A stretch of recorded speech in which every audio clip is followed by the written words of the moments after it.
یعنی میں سیریسلی آپ کو بتاؤں، لاہور کی طرف گاڑی جا رہی ہوتی ہے نا، تو جیسے جیسے گاڑی ہوتی ہے نا بلڈ پریشر بہت نارمل ہونا شروع ہو جاتا ہے، کیونکہ مجھے ایسا لگتا ہے میں گھر جا رہا ہوں. یہ آپ جب بھی اپنے گھر جا رہے ہوتے ہیں نا تو آپ کو یہ فیل آئے گا. آپ پنڈی پہنچ رہے ہیں تو آپ کو لگ رہا ہے کہ بالکل چیزیں مری جا رہے ہیں. پنڈی پہنچ کے ویسے بھی چیزیں آپ کو آپ کو بھی فیل ہوتا ہے. آپ کو صدیق آپ کو جیسے ہی آپ پہنچیں گے جنوبی پنجاب والی پٹی پہ آپ چڑھتے ہیں تو آپ کو لگتا ہے جہاں پہ آپ نے اپنا بچپن گزارا ہو یا کچھ.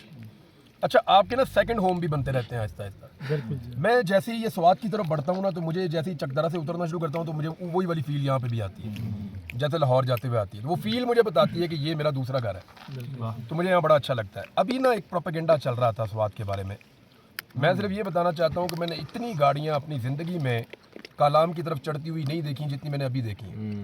ہم لوگ آج صبح سے نکلے ہوئے ہیں اور اتنا رش تھا اس روڈ کے اوپر کہ بڑے پیمانے پر سیاح جا رہے ہیں. سارے ہوٹل فل ہیں, بھرے ہوئے ہیں, سارے فل ہیں. بالکل فل ہے, بالکل. اور پروپیگنڈا یہ کیا جا رہا ہے کہ شاید لوگ یہاں پہ آ نہیں رہے, ایک انسیڈنٹ ہوا اس کی وجہ سے یہ ہو گیا وہ ہو گیا.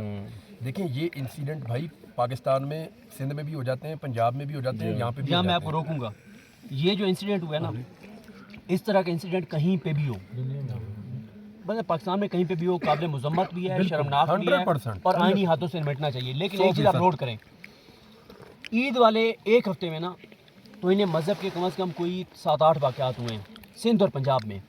وہ واقعے کے پی کے میں نہیں ہوئے. کے پی کے میں یہ واقعہ ہوا نا کچھ دن بعد ہی والا.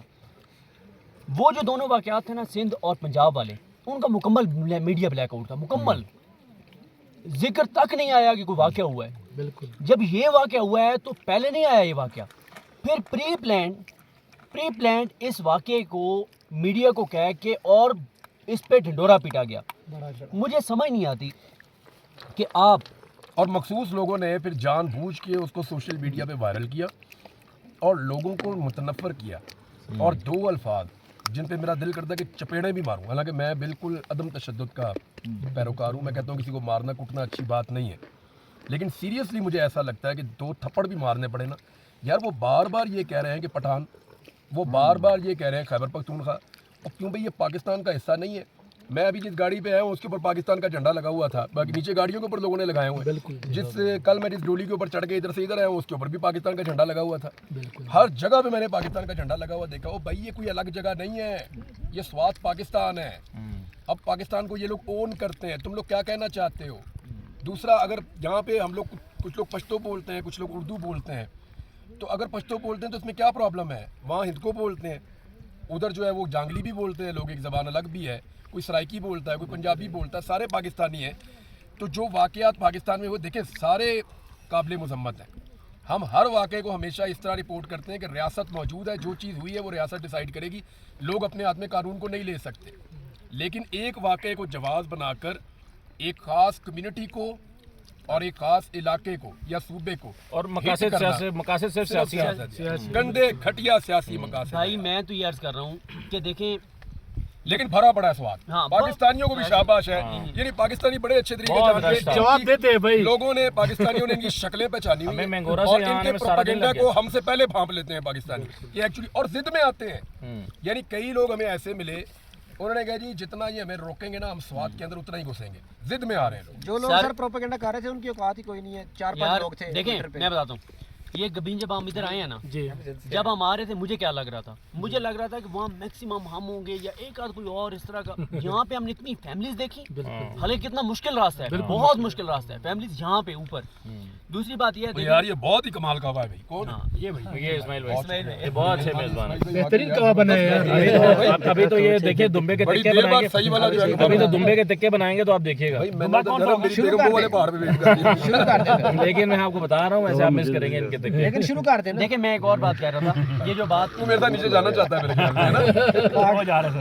عمران بھائی, میں یہ کہہ رہا تھا کہ یہاں جو سیاح آتے ہیں کہ بھی گورنمنٹ کو تو اس میں سے شاید تھوڑا سا ٹیکس مل جاتا ہوگا. کتنا مل جاتا ہوگا؟ اصل تو فائدہ ہوتا ہے جتنے لوگ ہیں یہاں پہ, ٹھیک ہے. اور ایک چیز دیکھیں, ویسے کے پی کے میں نے دیکھا ہے کہ یہ روایات ابھی تک برقرار ہے نا, جو ہمارے باقی جگہوں پہ اس طرح سے نہیں ہے. مطلب جس طرح سے یہ رسپیکٹ کرتے ہیں, مثلا ایک تو ابھی ہم نے وہاں جہاں ہم نے گاڑیاں پارک کی وہاں ہم نے چائے کہی, تو ایک تو ظاہر ہے وہ سید انور بھائی کی وجہ سے. یار اب شیری دادا کے ساتھ پھرو نا,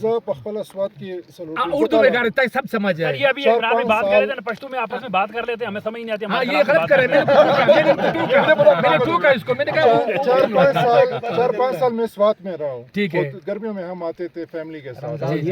میں سارے جو راستے میں ہم آ رہے تھے اسد بھائی کے ساتھ, صدیق بھائی کے ساتھ, تو میں ان کو یہی کہہ رہا تھا کہ آپ سوات کے لوگوں کی مہمان نوازی ہاں دیں. یہ بات ٹھیک ہے بالکل. اور جی جی میں ایک بات واضح کر کس کا ٹرک تھا پتا ہے؟ کس کا؟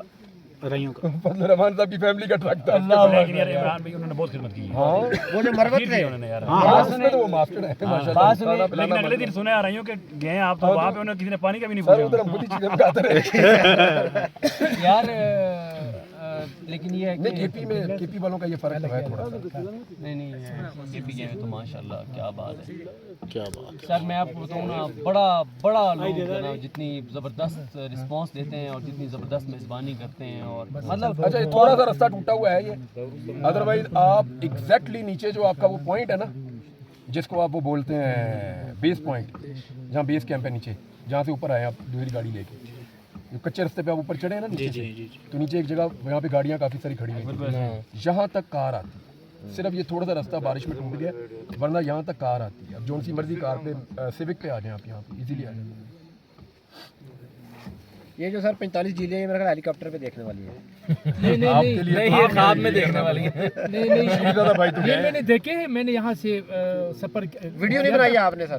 یہ جو تقریباً 8 گھنٹے 9 گھنٹے لگتے ہیں یہاں سے ایک سائڈ سے یہ ٹاپ تک, پھر 2 گھنٹے آگے درال جھیل تک ہے اور 2 گھنٹے پھر سیدگئی جھیل تک ہے. 2 جھیلیں ہیں مشہور, یہ دونوں مقدس جھیلیں ہیں ہندوؤں کی, یعنی تاریخی جھیلیں ہیں ہسٹوریکلی.